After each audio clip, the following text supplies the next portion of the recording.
if my senses aren't showing me the structure of reality, then my perceptual structure of space in 3D, of objects with colors and shapes and motions, of neurons and brains, those are video game symbols, but Mhm, they're not the truth.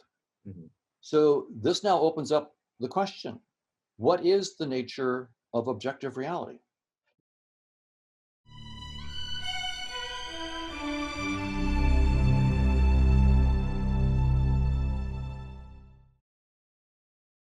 Don, it's good to see you after, I don't know, 7, 8 years. We had a great conversation. We've used a lot of your ideas, and you've developed it quite aggressively, I would say. Since then, you pose the case against reality, and as I hear that, given COVID-19, the state of the world, politics, domestic and international, I might like a different reality. So I'm all ears, but your case against reality is much bigger. You're going after much bigger game. So let's start by simply stating your case against reality.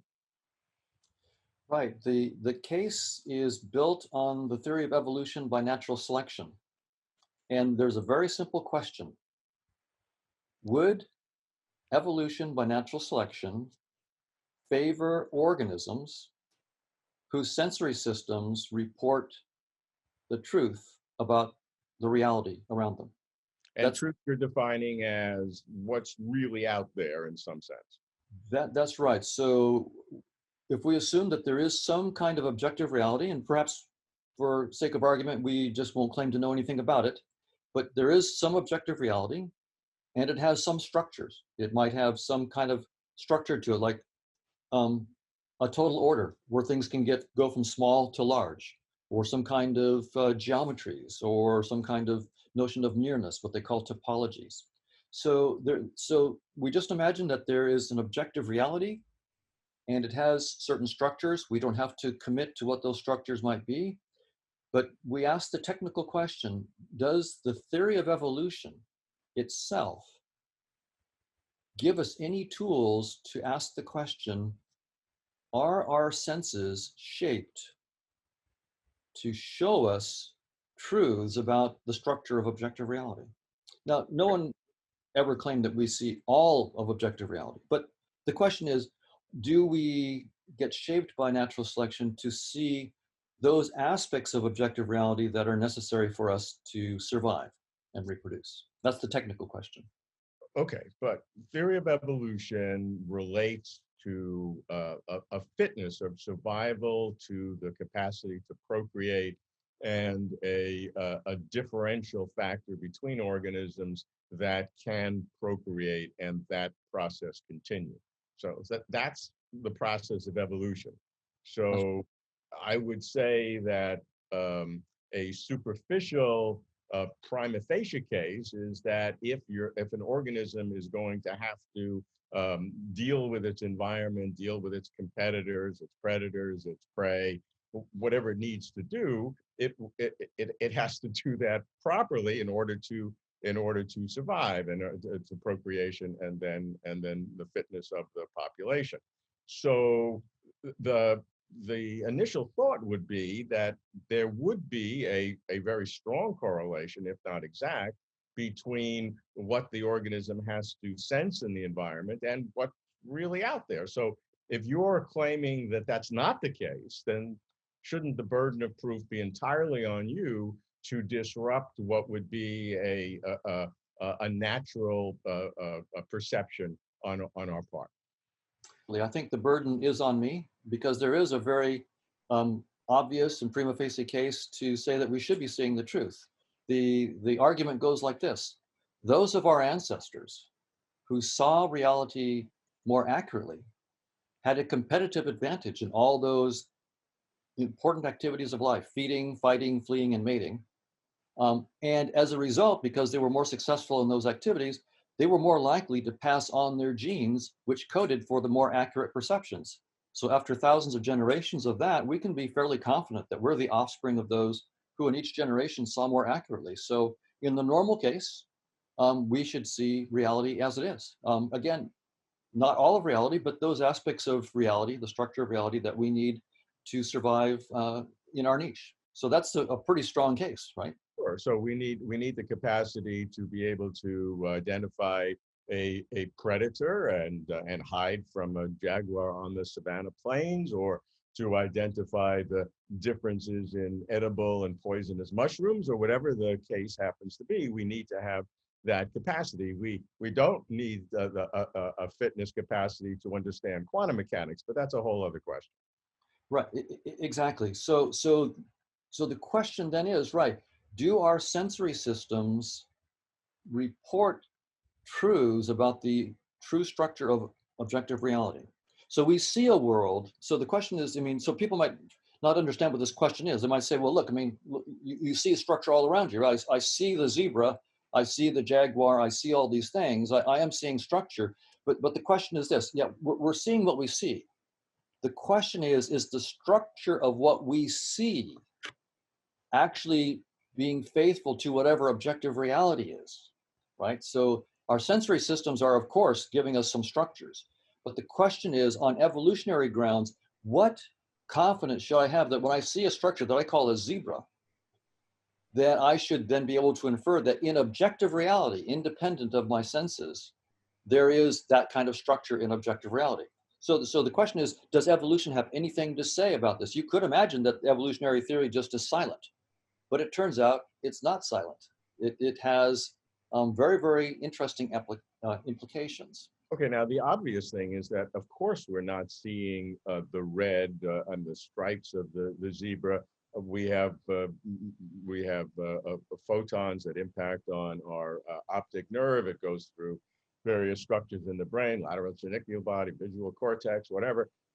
And there are certain neurons that code for shapes or edges, and others for color. Color, as we know, we see a very small part of the electromagnetic spectrum as color, but they're different wavelengths. So what we perceive as red has a certain wavelength. So we know that it's not literally a color out there. It's a wavelength that we perceive it. Is that part of the argument? That's going to be part of the deep question here. Is we will have an experience in terms of shapes and colors and sounds and smells and so forth, and those will all be structured. So our perceptions are highly structured, and the deep question is the structure of our perceptions um, in some sense telling us something true about the structure of objective reality? Or is it something, I mean, one could imagine two extremes. One extreme is that evolution has shaped us so that our senses are almost like just a window. Like it's transparent, and the true structure of objective reality is just what we're seeing. So I see a zebra, that's because there is a zebra. I see stripes, that's because that's the structure of objective reality. The other extreme, just to see what's possible, is it could be um, like a user interface. So you're playing a video game, and say, Grand Theft Auto, and what you're seeing, the structure that you're literally seeing is, say, a red Ferrari racing a green Mustang. That's what you're seeing. You're seeing a steering wheel in front of you. So that's that's the structure of what you're seeing. Now, in that metaphor, is that structure that you're seeing truly the structure of the deeper reality, which in this case would be, say, the voltages and magnetic fields inside some supercomputer that's running the whole thing? Well, in some sense, you could see green Mustangs and red Ferraris as much as you want. You would never get any clue that objective reality had no green Mustangs and red Ferraris, that it had voltages and magnetic fields and silicon wafers and so forth. So that's the question that we're asking here. Yes, our perceptions are structured. Did evolution shape us to have something more like a window, maybe not exactly window, but a window where we're seeing the true structures of reality? Or will we shape to have something more like a user interface, like a game interface, so that we're playing the game of life, but without ever actually seeing the reality on which the game is loaded and being played? That's the Look, question.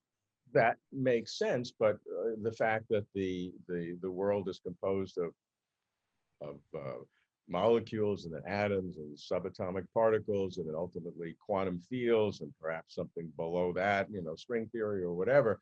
Uh, we know through scientific research that there's all of those things that we then interpret as the zebra or whatever the structure is. But that's sort of a composite, and this is, of course, a whole field of philosophy and Mariology, where what is a real parts and what are wholes and parts, and that's a whole other conversation.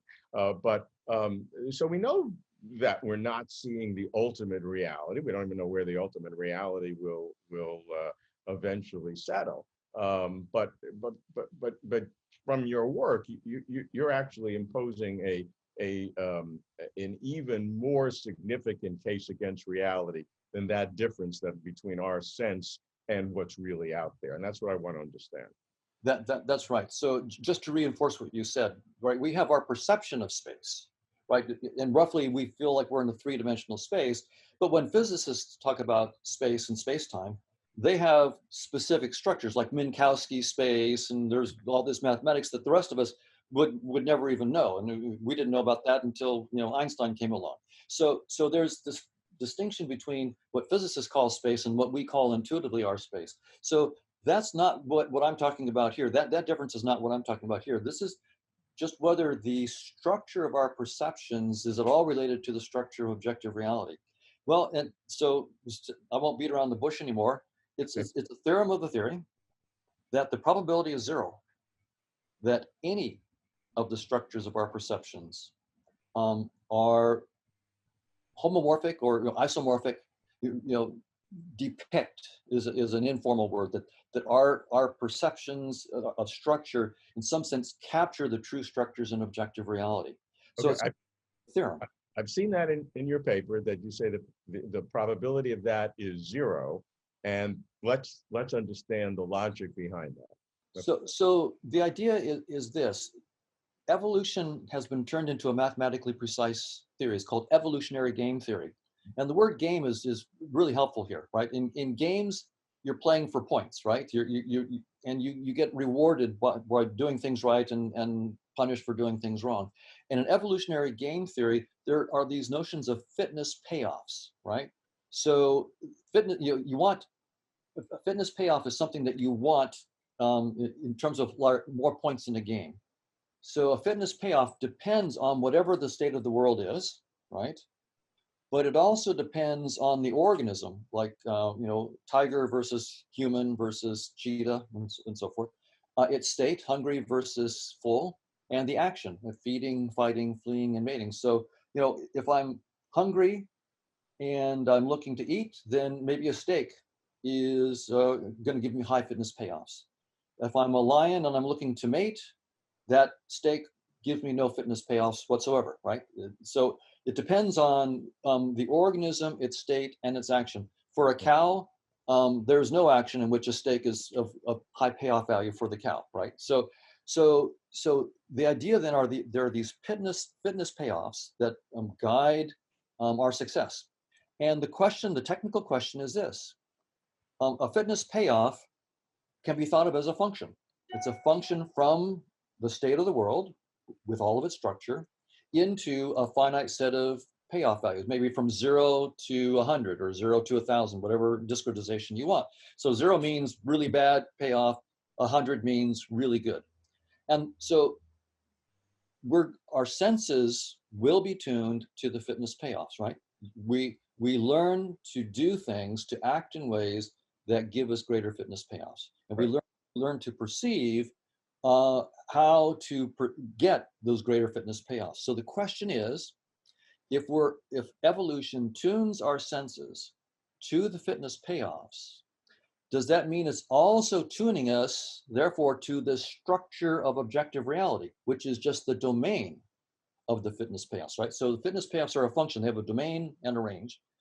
The domain of the function is, at least in part, objective reality. So the question then, as a technical question, is this: are the fitness payoffs functions that preserve the structure of the world? The technical term is homomorphisms. Are fitness payoffs homomorphisms of structures in objective reality? clean technical question. And so we can use combinatorics. We can say, for example, suppose the world has a total order, that there might be states like the amount of water that goes from 0 to a high amount, where it's a total order. You can have, you know, little, a lot, and very, very, very much, or something like that. So that's a total order. You can have a notion of a topology, things that are close to each other or near to each other. You can have a metric. You could have symmetries, like a group, what we call groups, symmetries. So for each one of these structures, you can ask the technical question, what is the probability that a randomly chosen payoff function will be a homomorphism of that structure? And so what we do is to count them, we just assume that the world has some large but finite set of states. And we can then, so we have n states in the world, n as in Nancy, and we have m as in Mark, payoff values. And we can literally count all the payoff functions. If you have n states of the world and m payoff functions, you can compute that, it's m to the n total payoff functions. And then you can ask what fraction of those payoff functions, how many of them would actually be a homomorphism. And you just put those in the numerator. So the number of homomorphisms divided by the total number of payoffs, and then let those two numbers, n and m, go to infinity to find the answer. And what we find is we've done total orders, we've done measurable structures, a couple kinds of group structures. Every case, the answer is precisely zero, precisely zero. And it's no surprise. The reason it's no surprise is for a payoff function to be a homomorphism, it has to satisfy certain equations. Most functions just won't satisfy those equations. That's why the probability is zero. So in retrospect, it's actually obvious that natural selection couldn't tune us to true structures of the world, because fitness payoffs aren't about preserving the structure of the world. They're about telling you what you need to do to stay alive, which is different. Okay, I follow all of that, and I've looked at your papers, and what I'm trying to do is find out which of the assumptions in my mind gives me the most problem. Sure. Because conceptually, I certainly agree that our perception of the world is not an exact homomorphism or exactly the same. We know that because of what we get as sense data as opposed to what's in the real world. We know that. But you're making a larger claim than that. And I think one of the problems I have is that, are you not assuming that all of the fitness outcomes have the same weighted probability in some sense? That's number one question. Second question is, are you not also assuming that that if a fitness function is not exactly a representative of the homomorphism in the real world, that you're counting it as zero, as opposed to some gradient where most fitness functions will be very close, but not exactly to the real world? Two excellent questions, Robert. So on the first one, yes, we're assuming that all payoff functions are equally probable. And the reason we do that is because evolutionary theory gives us no reason to choose any other assumption. So I would be very happy for someone on principled grounds in evolutionary theory to say that there is a bias on the payoff functions. But right now, if you look at evolutionary game theory, there are simply, in evolutionary theory as it currently stands, there is no principle by which we could choose anything else but the uniform measure as the right measure for this. Okay, I agree with you there, but that doesn't mean that it doesn't exist. I think by making all of the fitness functions a priori exactly the same weighting, you're introducing an artificial way of thinking that almost forces you to have a zero probability outcome, because you're letting that go to infinity, and you divide by infinity, you get zero. Absolutely. So you could put the argument this way: we're throwing out a challenge to say, can someone give a principled reason on evolutionary grounds for a different measure? for a different probability on these payoff functions? If so, I would love to understand the biological or physical insight that justifies something other than a uniform measure. So absolutely. And if someone came up with that, then I would be delighted to hear it.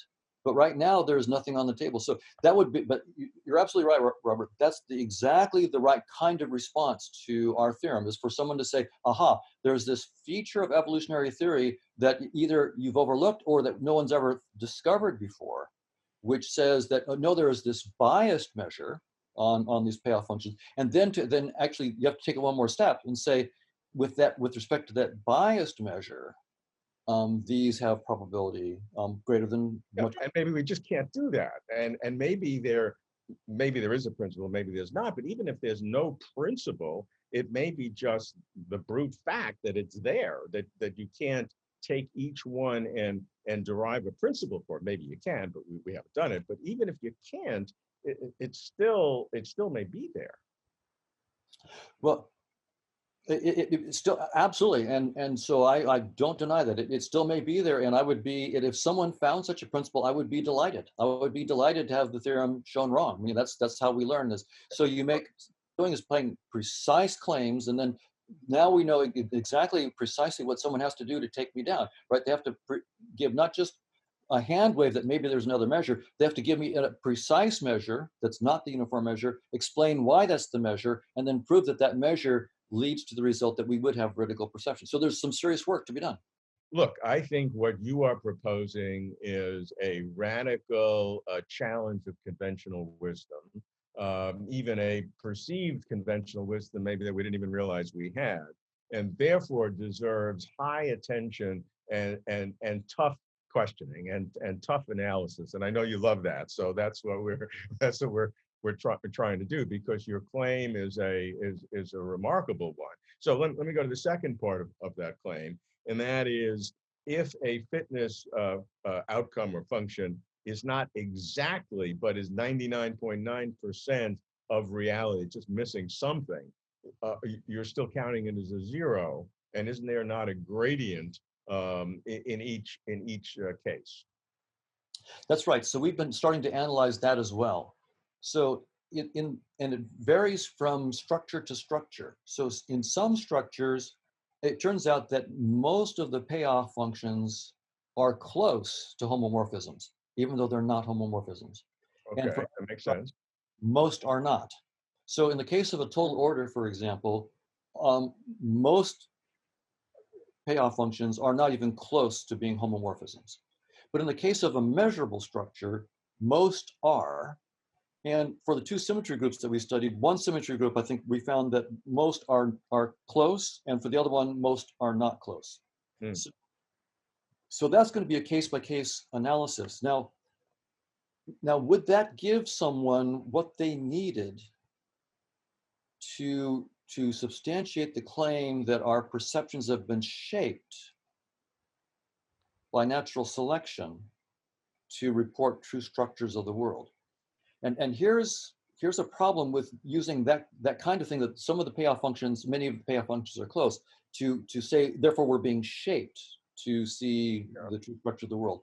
And the problem is this, that if you have a particular payoff function and it's, say, close to being a homomorphism of a total order, but not quite, it's also going to be close to thousands, billions of other structures, but not quite.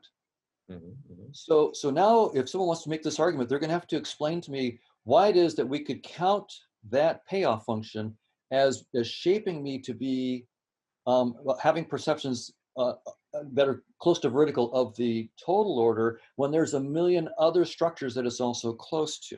Now, I'm not saying that that argument can't be made, but I'm saying that there's some work that needs to be done for that counter argument. You would need to explain why we would be able to say, of the many, many different real structures that is close to being a homomorphism of, why should I say that only the true structure in the world is the one that I'm counting as it as? So there's going to have to be, there I say the burden of proof is now on the person who wants to make that claim, right? I'm not clear on that, because if the difference, if it only gives a 10% function because I need to survive by seeing, I don't know, a change in an edge. But everything else is total confusion. But because I'm a paramecium and I need to see edges, that 10% of reality makes me survive and procreate. So that's one case. Another case may be I'm seeing everything perfectly, 99% except one outside color is misrepresented in my mind, but it has no effect on my fitness capacity. So you're evaluating both of those cases with the same weighting? Right. So the idea is that um, the fitness payoffs are just telling you that regardless of whatever the state of the world is, if you take this action, you will do well. If you take that action, you will do poorly. Right. There's there's there's nothing in principle that says you actually have to see this structure in the world.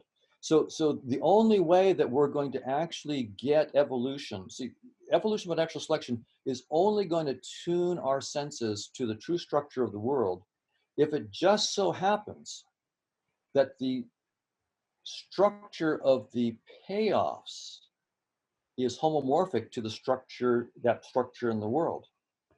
But if it's not homomorphic to the structure in the world, you're perfectly fine, because all you have to do is, like, it's again, take the video game analogy, right? Do you need to know about the diodes and resistors and voltages in the computer to be the world champion at Grand Theft Auto or whatever game it is? No, you just have to know about the structure that the game gives you. Correct. Steering wheels and Ferraris and Mustangs and gas pedals, all that's there just as payoff functions for how to win the game. And notice that those payoff functions tell you nothing about the voltages and magnetic fields. And so that's what evolution is. So the only way that evolution would shape our senses to show us the truth is if somehow the game happened to have the same structure as the world. And so that's what I'm asking is, what is the probability that the game would have the same structure as the world? And I'm saying for an unbiased measure, now you make a good point that I'm using an unbiased measure, but for an unbiased measure, that probability is 0. So it's a legitimate question to ask about what is a biased measure that we could argue for. But there's nothing that says to win the video game necessarily you have to know about voltages, right? And that's the same thing about, we don't have to know the true structure of the world. And that's why you use this very nice term, interface theory of perception, as opposed to a kind of perception realism. You use an interface theory of perception as your way of characterizing this. That's right. So I take our senses as being realists about payoffs, right? Mhm. So our senses are really reporting payoffs, Right. and not perfectly, right? You just have to be a little bit better than your neighbor, right? It's the right. So evolution does not even shape us to be That's a uh, good point. Sure. with payoffs. As long as you're better than the competition, you're good. So even there, we're not designed to truly see exactly the right payoffs. So by the way, I'm not being veridical about payoffs. We don't see even payoffs. We don't see exactly right, right? But much less, I'm saying, is the chance that we see any of the structures of objective reality. And right now, until someone answers brings up the question that you brought up, and answers it specifically about, is there a biased measure on the set of payoff functions? Look, it's a really important question. People have not asked it before. My Right. great admiration for pushing it, and as I said, as Carl Sagan famously said, extraordinary claims demand extraordinary evidence, and so that's what we're pursuing, and I encourage that. Now I want to go to where you make a what I might see as a step function jump that has even more startling implications. And you say in your paper something like, our results, which is what we've been talking about, present a constraint for any theory of consciousness, which you say assumes that structure in perceptual experience is shaped by natural selection. So you go from your argument that natural selection does not give us a perception of reality to constraining what consciousness is. So that's a huge claim, and put you on the spot to defend it. Right. So so there's two steps, and they really are separate claims. One could buy one claim and not the other. Okay, so they are independent claims. So the first claim is a technical one that we've just talked about. My claim is natural selection does not favor true perceptions. Okay, Clean. now let's say I grant you that, which of course I haven't, but let's say I do grant you that fully. Take me to the logical process to the second. So the next step then is, if my senses aren't showing me the structure of reality, then my perceptual structure of space in 3D, of objects with colors and shapes and motions, of neurons and brains, those are video game symbols, but they're not the truth. Mm-hmm. So this now opens up the question, what is the nature of objective reality? Now, one story that you could give in spite of all this is to say magic. It's exactly what we see. But that's magic, right? I mean, I've just taken out any reason on evolutionary grounds for us to believe in that magic. But of course you could certainly go there and just say it's magic. I mean, we see our senses show us a world in 3D, and that's because there is one, and it's magic without evolution. Evolution didn't do it. But I was motivated to propose a different theory, and now this is an ultimately different proposal, right? So now the evolutionary theory is one thing, we're done with that. Now the question is, what is the nature of objective reality? And my motivation was this hard problem of consciousness, right? So there's been this really tough problem for centuries. Actually, Leibniz understood this hard problem of consciousness very, very well back in 1700. But it's been around for centuries. We have, on the one hand, our conscious experiences, like I see a green light and I experience the green. And we have also brain activity. I have area V4, say in the left hemisphere of my brain, and it turns out that there's a correlation between activity in V4 and my experience of color. And if I inhibit V4 with transcranial magnetic stimulation, I lose my color experience in the right visual world. So there's this clean correlation. I can intervene with the brain activity and alter the color experiences. And there's so many of these correlations between conscious perceptual experiences of various kinds and brain activity on the other hand. And the question is, of course, to have a scientific theory which explains the correlations. The correlations, of course, are not a theory, right? To say that area V4, if I stimulate it, I get color experiences, that's no theory. That's just a piece of data that we want to explain. And even if I could even find out that I only experience this particular shade of green, like green 52, if and only if this particular neuron in V4, this neuron 3 billion, 22 million, and so forth, that neuron firing at 30 hertz is my experience of the color green. Even if it was that simple, we would still have to explain that. What's the miracle such that that neuron firing at that rate leads to the conscious experience of green? Of course, it's not that simple, but I'm just making it that simple just to see how stark the problem is. And as I look at the hard problem of consciousness and have, as you know, we've explored every possible theory, they all come down to, in some sense, this may be controversial, a kind of identity theory. Whatever you think it may be, that is it. And in every case, there's the hard problem is not changed, whether it's a firing of a neuron, whether it's the quantum reverberations in the within the cell, whether it's some structural dimensions of space-time, whatever it is that you think it is, there's this identity that my perception of green, or looking at you now, is that thing. Exactly. And that's always problematic. It's always problematic. They often, I agree, make an identity, or they have some kind of causal idea that maybe somehow the neural activity, the functional aspects of the neural activity somehow causes or gives rise to the conscious experience, or they'll try to identify it. They'll say it's exactly the same thing as. But as I was looking at that and realizing how hard this is, and by the way, as you well know, the people who are doing this are extremely bright. These are some of the brightest minds. They're my good friends and colleagues. They're working on a really hard problem. So it's not for lack of brilliant minds. And so we've been really stymied for centuries, and especially for the last 3 or 4 decades, working really hard on this. And I began to think, well, maybe this idea that I've got from evolution could fit in here. Maybe the problem that we have is we've assumed that there are neurons because we see neurons. We assume that neurons cause consciousness or are identified with consciousness because why?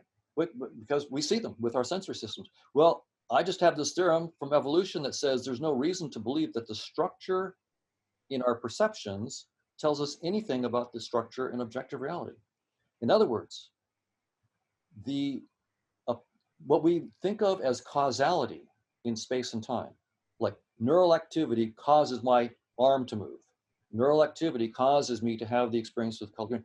That kind of notion of cause is a fiction. Strictly speaking, nothing in space-time has any causal abilities. It's to give you an idea of what I'm saying here. In the game Grand Theft Auto, right? I've got a steering wheel, and I can intervene with that steering wheel. I can say, look, I will turn the steering wheel to the left, and notice as a result of that, I cause my car to turn left. If I turn my steering wheel to the right, I cause my car to turn right. Well, that's perfectly fine if you're playing the game. That it's deeply false, right?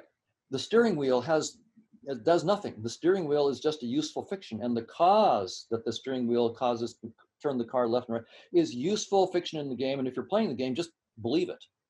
But if you're a game designer, you would be a fool to think that the steering wheel does anything. You have this much deeper understanding of the software and the hardware of the computer, how you're putting pixels on the screen that the person just sees as a steering wheel, but that steering wheel does nothing. Right. And that's what evolution has given us. It's given us pixels that we interpret as neurons. And for everyday neuroscience, it's perfectly fine and it's very helpful to talk about neurons as having causal powers. It's only when you really have to understand the deep workings of the system, like with the hard problem of consciousness, that fiction now comes back to bite you. So for everyday neuroscience, yes, neurons, you can think of them as having causal powers, causing our experiences and our behavior. But just like for a system designer for a computer game, you have to lose the fiction to write the game and understand how the game really works. What I'm proposing is to understand the hard problem of consciousness. Now we have to give up the fiction of space-time and causality within space-time. That fiction, which is perfectly fine for most everyday science, is what's biting us here in solving the hard problem of consciousness. We have to have a deeper theory, which we explain both consciousness and how then our experience of space-time emerges. Now this finally gets to the question you asked, which was, I was saying that evolution by natural selection in our current physical theories like quantum theory and general relativity would be theories on a deeper theory of consciousness. So the reason I'm going there is the following idea. I can't start with space, time, and matter as the fundamental reality, right? They're just the game. Evolution has given us the game. Those are just the symbols of the game. So if I want to understand how neural activity is related to conscious experiences, I'm proposing, and this is now the leap. This is independent of my work on evolution. So you can buy the work on evolution and throw what I'm about to say out the window. Or the reverse. Yeah, or vice versa. You can throw everything out the window, but you can throw them out for independent reasons. But what I'm saying is, if you want, I would like to solve the hard problem of consciousness. So let me start with a mathematical theory of consciousness on its own terms. So I'm not trying to ask what properties of neurons could cause consciousness. I'm not interested. I'm asking myself the scientific question. If I knew nothing about the physical world, I just wanted a theory of consciousness, what would be the mathematical structure I would write down in consciousness? And what dynamics would I write down?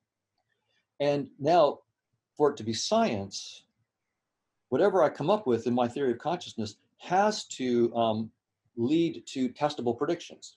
Well, the only testable predictions we can have are back in our game, right? Back in space-time. So that's why I'm saying whatever theory of consciousness I come up with, when I have to show you how that projects back into what I call our space-time user interface. And when I project the theory of consciousness and its dynamics, I better get back something that looks like evolution by natural selection, general relativity, quantum field theory, or even deeper theories that show that there's special cases. If I can't do that, then my theory of consciousness is wrong. Yeah, certainly that makes sense. So let me ask you to describe your theory of consciousness in terms of a mathematical description of the nature of consciousness. And you look to some kind of realm of conscious agents. Right. Right. So this now leads to a really interesting big question about how science works and what we do as scientists when we're trying to boot up a new theory. And what every scientific theory has assumptions, right? You can't explain everything. And strictly speaking, there is no theory of everything. Right? Every theory says, if you would please grant me such and such assumptions, then I can explain everything else. So grant me that there is space-time and quantum fields. Then I can explain chemistry and biology and all this other stuff. You can't explain everything, but you can have certain assumptions. And so um, in the case of consciousness, if you think about all the different aspects of consciousness that you might want in your theory, there's headaches and the smell of garlic and the taste of chocolate and there's all these emotions. There's somehow the notion that our experiences inform our actions. Maybe they inform them in, maybe one have a notion of free will or some kind of notion about how our behavior is influenced by our experiences. There's the notion of self, that, and self-awareness and awareness of others. So, there's countless things that you might want. There's memory, right? I have experience of memories, learning, problem solving, intelligence. There's tons of things that you would want your theory of consciousness to deal with. Now, if I just assume all those in my theory, well, that's not very, very good, right? I mean, if I assume then everything's a miracle, everything's just an assumption. So what I want to do is to say, of all the features of consciousness, what is the minimal Mhm. set, the absolute bare minimal set of assumptions that I can make, that I can then boot up a theory of consciousness that will give me everything else. I'll have to work for it, right? I'll have to work hard to get everything else because I didn't assume it. And so what I'm proposing, and other people can have different starting points. My proposal is I need two things: conscious experiences, like the taste of garlic, the smell of a rose, a headache, those kinds of raw experiences as experiences. So I need to be able to say that they exist. So that's one of my assumptions. That's, so to speak, a miracle for me. Mhm.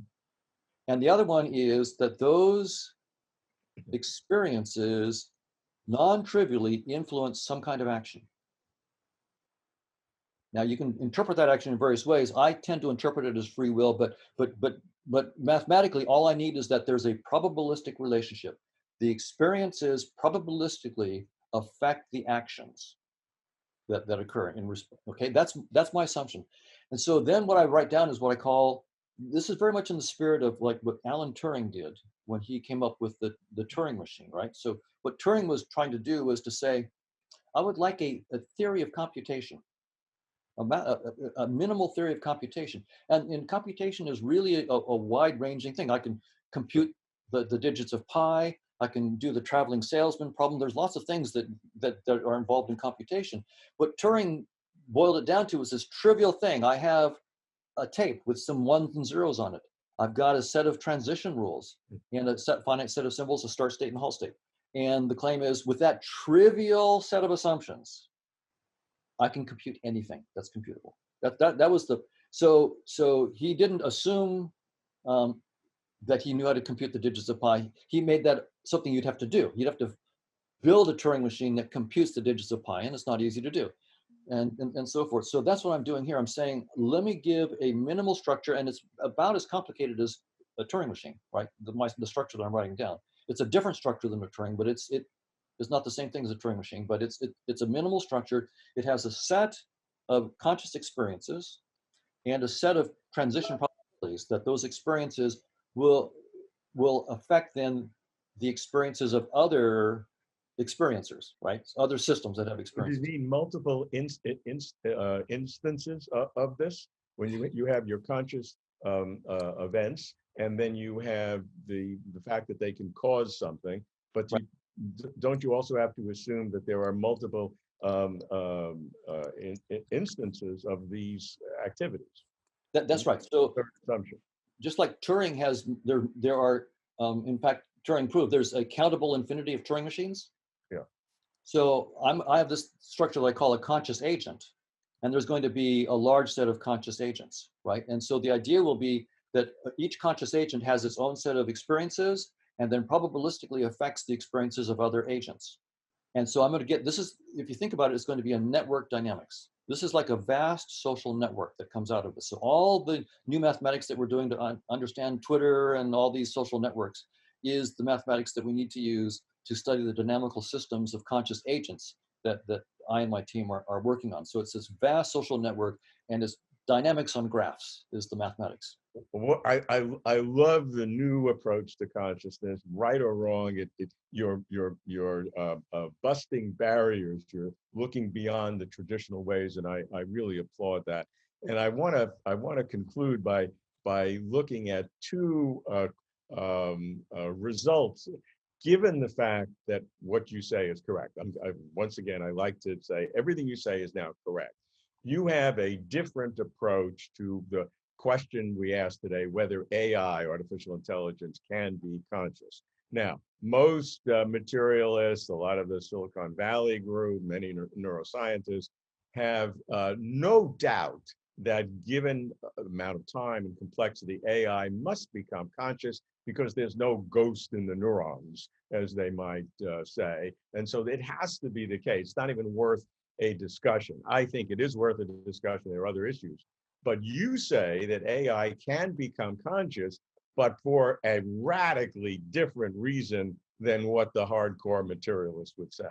That's right. It's a completely different framework, right? So the standard physicalist framework is saying that somehow if a physical system is complicated enough, then it will give rise to consciousness or be identical to consciousness, right? So it's a matter of getting the right kind of sophistication, the right kind of complication in it. And I'm saying the very notion that space-time is fundamental and that physical objects have causal powers is fundamentally wrong. The whole framework is gone. As some physicists put it, space-time is doomed. There is no such thing as space-time in the fundamental structure of reality. Yeah, but I think they're saying that in a different sense.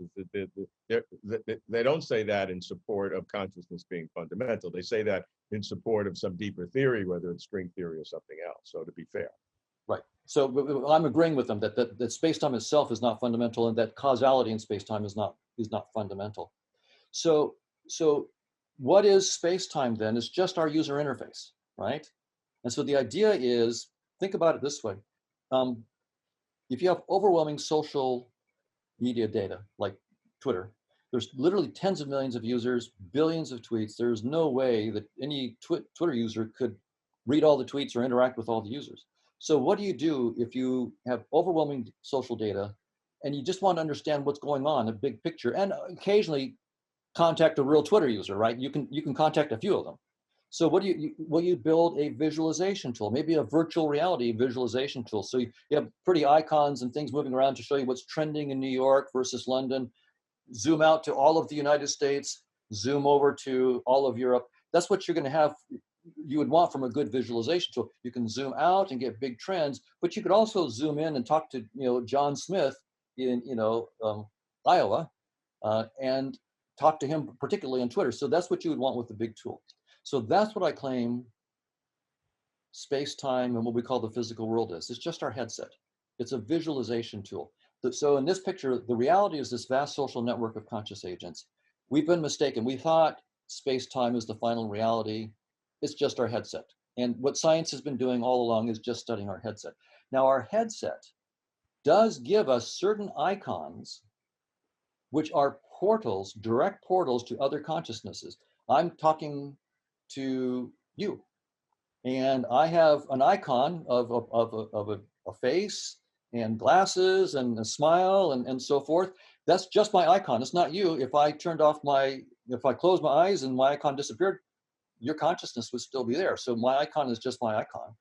But the key point is I have an interface that gives me a portal into your consciousness. Not exhaustive. You can fool me. I could fool you. I mean, I could pretend that I'm, feeling fine if I have a headache. And there's all sorts of ways I can fool you. But it's a genuine portal. So that's the point. We have an interface. We know that our interface does give us genuine portals into certain consciousnesses. So now the question is, as scientists, if we really get a mathematical model of this dynamics on graphics of conscious agents, we really understand it. We understand how our space-time interface arises from it with mathematical precision. So we're like in the position of the game engineers. We know the supercomputer, we know the software in the virtual reality headset. Once you know that, now you can play, right? You can actually rejig the software and change the interface. So here's the question, the AI question gets turned around. Is it possible for us to rejig our interface using what may look like technologies like silicon and voltages and so forth to open up new portals into this pre-existing realm of conscious agents? So I'm not trying to create new consciousness. I'm saying there are all these conscious agents out there. Can I open up a new portal into that realm? And for what it's worth, I think yes. I think once we understand, we can do it. When you say there's this realm of conscious agents, does that mean there are individual, independent substances of some kind out there? Is there a finite amount? Are they being created? If an AI if an AI would become conscious in this way, which is a very innovative idea, does that mean it has to take over one of the pre-existing ones, and that means there's one less for everyone else, or are these constantly being created like sort of a steady state universe of conscious agents? Well, it's more like, right. So great question. So first, yes, there are many conscious agents, an unbounded number, and the mathematics indicates that when two agents interact, they are a new agent. So this is a scale-free model of agency. In some sense, you could think that there's one big agent, but I can also anatomize it, fortunately for science, to countless other agents and look at their dynamics. And in some sense, doing that would give me a bigger picture for the other agents. And these can combine in any kind of permutation and combination. Apparently, and we're working on to see what constraints, if any, there are on that. But one hypothesis I'm playing with is that if consciousness is all there is, suppose consciousness is the story, right? That's what it is. That's this ontology. It's all about consciousness. Right. Then Gödel's theorem, which is interesting, Gödel's theorem, his incompleteness theorem, basically, bottom line, tells us that there's no end to the exploration of mathematical structure. No matter how much you've explored, there's countless more structures to explore. Well, if consciousness is all there is, then that structure, the mathematical structure, is only about the possibilities of consciousness. So this leads to the idea that there's this infinite range of potential conscious experiences, what I call Gödel's candy store, of all these possible kinds of consciousness. And that's what consciousness is up to.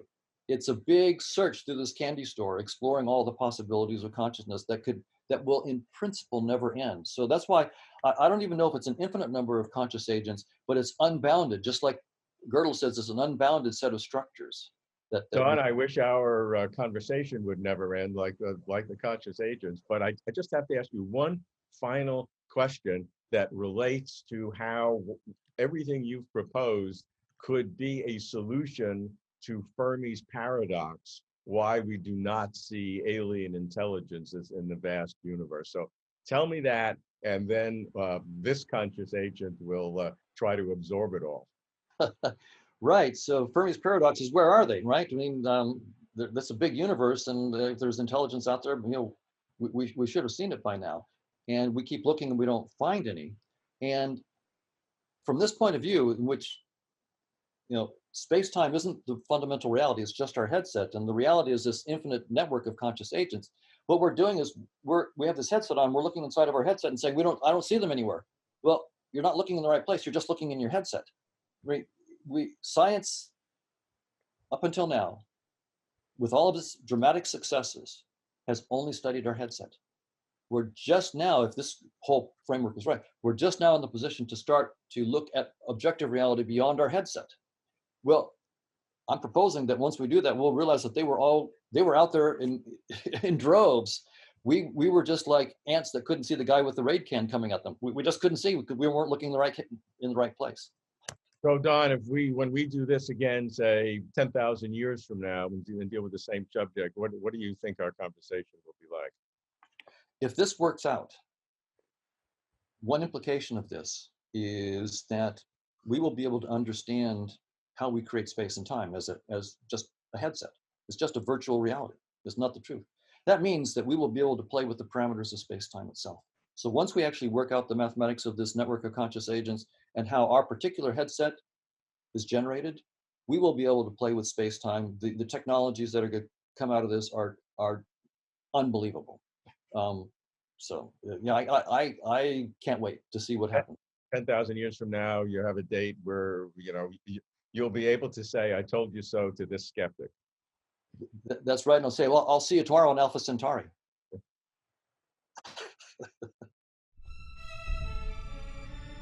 Thank you for watching. If you like this video, please like and comment below. You can support Closer to Truth by subscribing.